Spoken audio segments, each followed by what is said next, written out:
Assalamualaikum warahmatullahi wabarakatuh. Apa kabar sobat sekalian? Semoga baik-baik saja. Jumpa lagi di channel Dielgo. Kali ini kita akan membahas berita hangat dan masih hangat diperbincangkan, yaitu masih tentang varian Omicron yang sekarang masih memasuki fase awal-awal ketika masuk di negeri ini ya.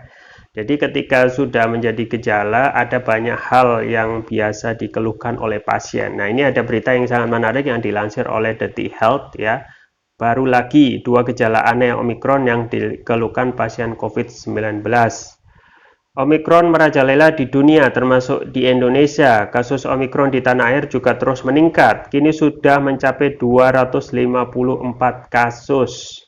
Banyak gejala COVID-19 Omicron yang tak dilaporkan pada infeksi COVID-19 sebelumnya.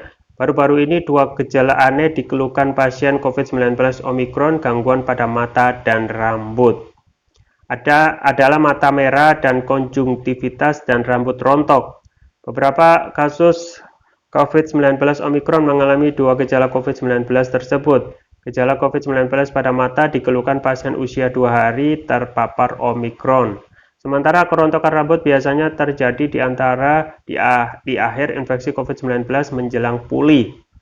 Dikutip dari Healthline, virus memasuki sel-sel tubuh melalui reseptor untuk enzim yang disebut angiotensin converting enzyme 2 (AC2).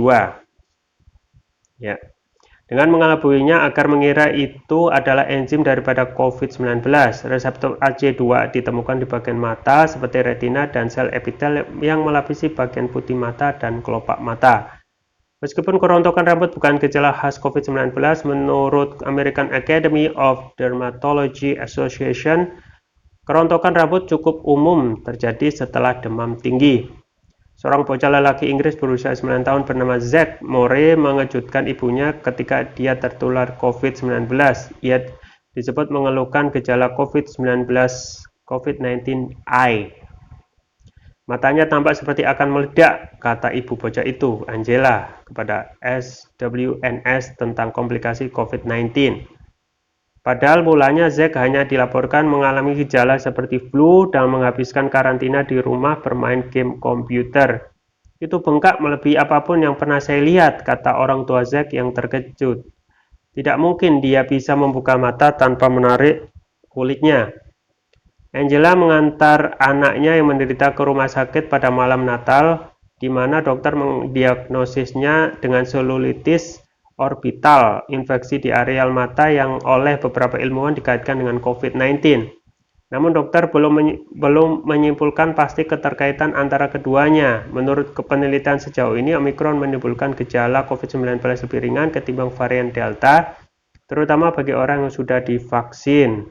Para ahli di seluruh dunia juga telah menyoroti setidaknya 8 tanda peringatan dini Omicron yang tidak boleh diabaikan. Diperkirakan ini cenderung datang dengan cepat dan cukup awal pada penyakit, sekitar 2 hari setelah terpapar.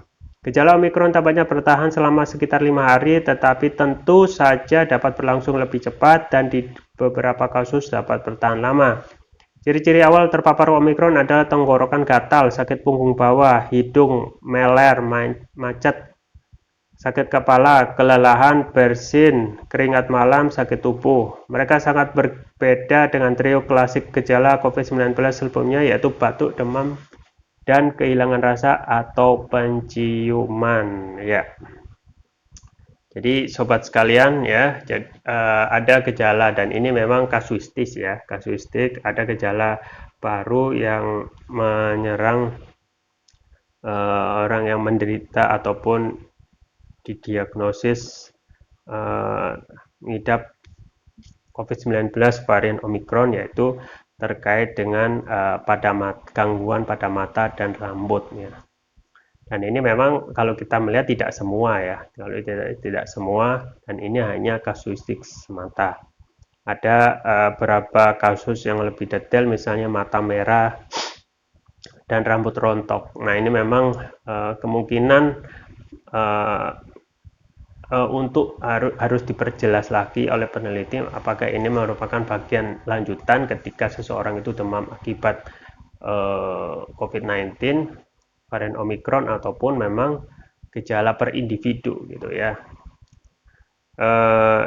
Memang sobat sekalian, COVID-19 varian Omicron ini sudah masuk dan menjangkiti ya, untuk sekarang sampai berita ini yang sampaikan itu sekitar 254, dan ini memang yang tertulis ya, yang tidak tertulis mungkin banyak.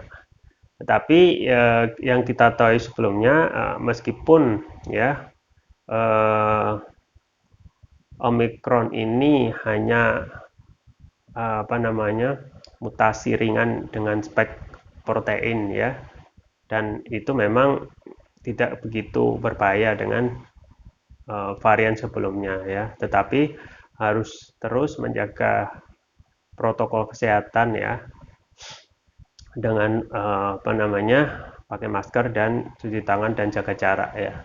Meskipun yang disampaikan oleh peneliti dan epidemiolog ya, bahwasanya memang tidak begitu ganas seperti varian sebelumnya, tetapi memang harus menjaga kondisi badan ya.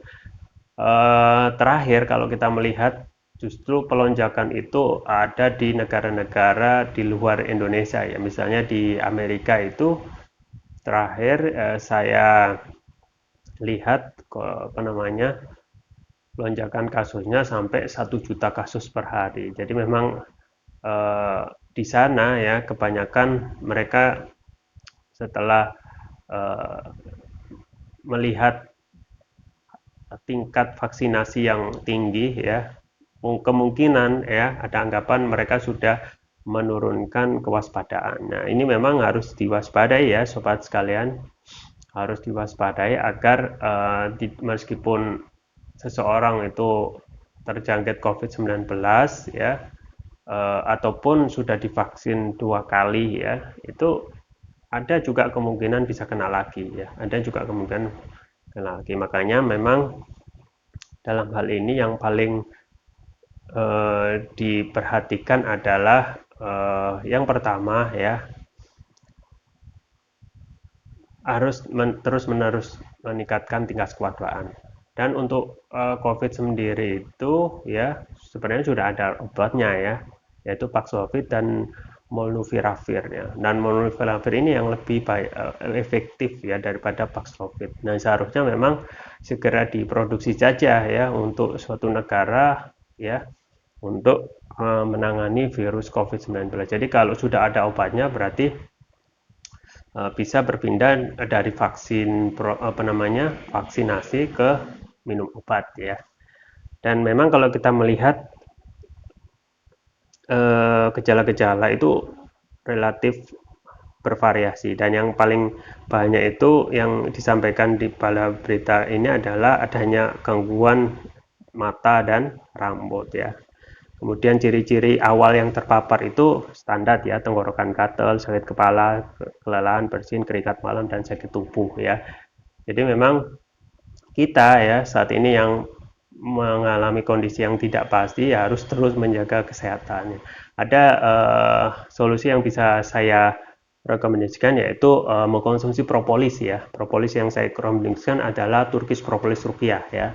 Turkish Propolis Ruqyah ini mempunyai banyak sekali manfaat ya, dan hampir bisa mengobati semua penyakit yang sekarang timbul ya. Penyakit itu bisa penyakit medis dan penyakit non medis. Nah, DPR ini mempunyai keunggulan yaitu nanoteknologi ya. Nanoteknologi itu dapat meningkatkan kelarutan dan penyerapan oleh tubuh. Jadi pengenanganan kasus dengan mengkonsumsi ini rutin ya, Turkish Propolis Ruqyah itu bisa mempercepat penyembuhan untuk segala penyakit ya. Link pembelian ada deskripsi ya. Jadi memang dengan adanya nanoteknologi inilah yang dapat mempercepat penyembuhan terhadap penyakit. Dan adanya ruqyah. Ruqyah ini adalah pengobatan terapi yang merupakan sangat dianjurkan, karena ruqyah bisa berarti dengan adanya TPR, dengan adanya ruqyah ini bisa mengobati penyakit medis dan non medis. Non medis itu seperti gangguan jin dan lain sebagainya. Kemudian untuk manfaat sendiri juga banyak ya, antara lain yang untuk kolesterol, untuk pemulihan, diabetes, stroke, asam urat ya. kemudian untuk kanker ginjal, amandel, ya, untuk jantung, sinusitis, paru-paru, demam, diabetes, dan lain sebagainya. Jadi memang banyak sekali manfaat yang bisa kita ambil, ya. Selain kalau kita misal saat ini sudah sehat, itu tidak ada salahnya untuk menjaga kesehatan dengan terus mengkonsumsi TPR atau Turkish Propolis Rukia. Ini untuk yang biasa kita rutin, dan ada juga varian yang ungu, ya. Ungu ini untuk nutrisi otak, ya. Semuanya link pembelian ada di deskripsi. Oke, itu yang bisa saya sampaikan. Semoga bermanfaat. Saya Rahmat Romani. Jangan lupa like, share, dan subscribe. Sampai jumpa lagi. Wassalamualaikum warahmatullahi wabarakatuh.